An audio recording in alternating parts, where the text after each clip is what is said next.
educação e tecnologia pra transformar. Inclusão, diálogo e equidade no ar, porque aprender é direito de todos sem exceção. Conhecimento que conecta. Oi, pessoal, tudo bem? Hoje a gente vai mergulhar de cabeça num assunto que é parte da vida de milhões de pessoas, mas que, nossa, ainda é cercado de muito mito, muita desinformação. O nosso papo aqui hoje é sobre deficiência intelectual. E o objetivo é bem simples, na verdade. A gente vai olhar além dos estereótipos para entender de verdade o que ela é, porque no fim das contas é o conhecimento que abre a porta para a inclusão de verdade. E para começar, já vamos direto ao ponto com essa pergunta aqui. Parece simples, né? Mas a resposta é bem mais complexa e cheia de detalhes do que a gente imagina. E é exatamente isso que a gente vai desvendar juntos agora. Então, vamos lá.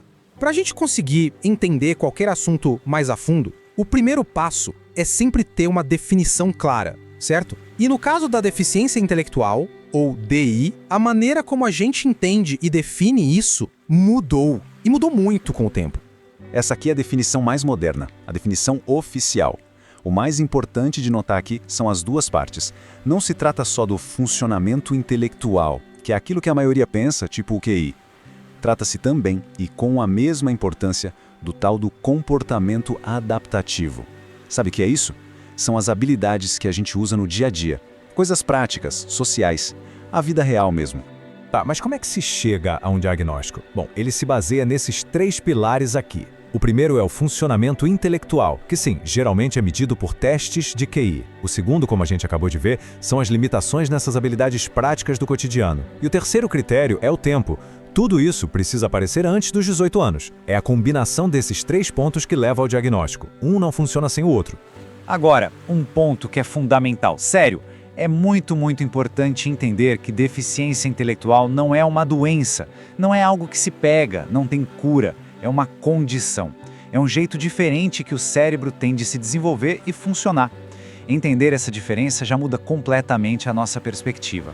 Isso leva a gente para uma virada de chave gigantesca. O modelo antigo olhava só para as limitações da pessoa e pronto. O modelo de hoje, o tal do biopsicossocial, é muito mais amplo. Ele olha para como a pessoa interage com o ambiente à sua volta. O que isso quer dizer na prática? Que com o apoio certo no ambiente certo, a funcionalidade e a qualidade de vida da pessoa podem melhorar.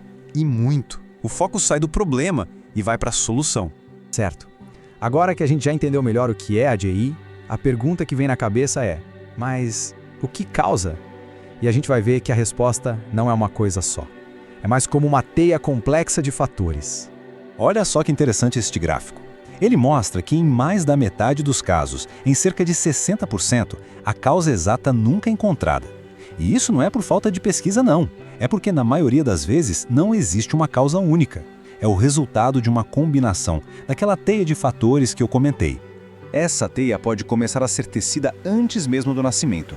São os fatores pré-natais. Eles vão desde questões genéticas, como a síndrome de Down, até coisas que acontecem durante a gestação, como uma infecção ou a exposição a alguma substância.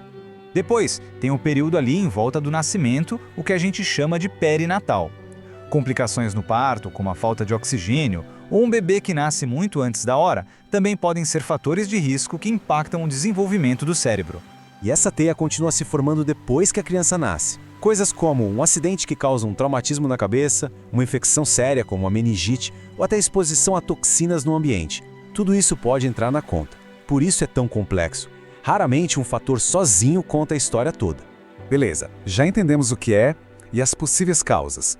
Mas e no dia a dia, como a deficiência intelectual aparece? É super importante lembrar que a gente está falando de um espectro, ou seja, existe uma variedade enorme de perfis. Cada pessoa é única. Mas, de um jeito geral, a gente pode pensar nas manifestações em 3 grandes áreas. A primeira é a cognição, que pode envolver um ritmo de aprendizagem um pouco mais lento, ou uma dificuldade maior com ideias muito abstratas. A segunda é a linguagem, onde o desenvolvimento da fala pode demorar um pouco mais. E a terceira é a adaptação, que é onde a gente vê o impacto naquelas habilidades práticas de autonomia e de interação social. E falando em linguagem, tem um detalhe muito curioso. É bem comum existir uma diferença grande entre a capacidade de entender a linguagem e a de se expressar. Muitas vezes a compreensão está bem mais preservada. Ou seja, a pessoa pode entender muito mais do que ela consegue expressar em palavras. É um ponto super importante para a gente lembrar na hora de interagir. Para tudo isso ficar mais concreto, nada melhor do que um exemplo prático, né? Vamos dar uma olhada na síndrome de Down, que é a causa genética mais comum de deficiência intelectual, para a gente conseguir visualizar melhor alguns desses pontos.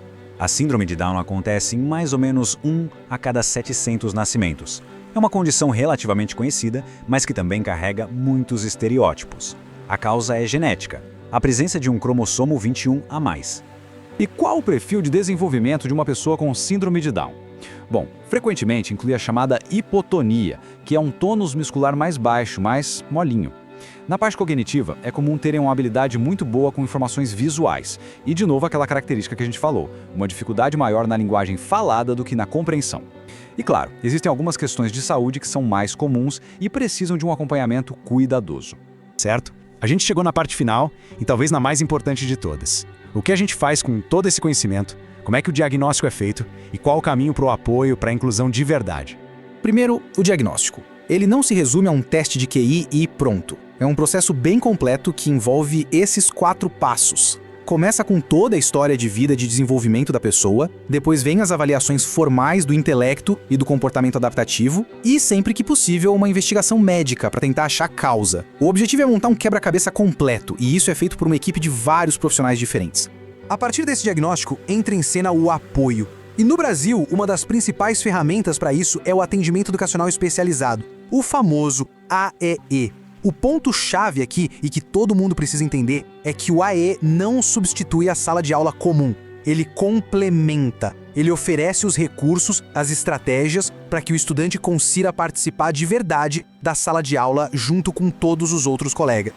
E tudo isso nos deixa com uma reflexão final, né? Entender o que é a deficiência intelectual é o primeiro grande passo. Mas a jornada não para por aí. A grande pergunta que fica é: como é que a gente transforma esse entendimento em ação? Em ambientes, em atitudes que não só aceitem, mas que celebrem a diversidade de todas as mentes. Como é que nós, como sociedade, podemos construir uma educação em um mundo onde todo mundo, sem nenhuma exceção, tem a chance de aprender, de contribuir e de florescer?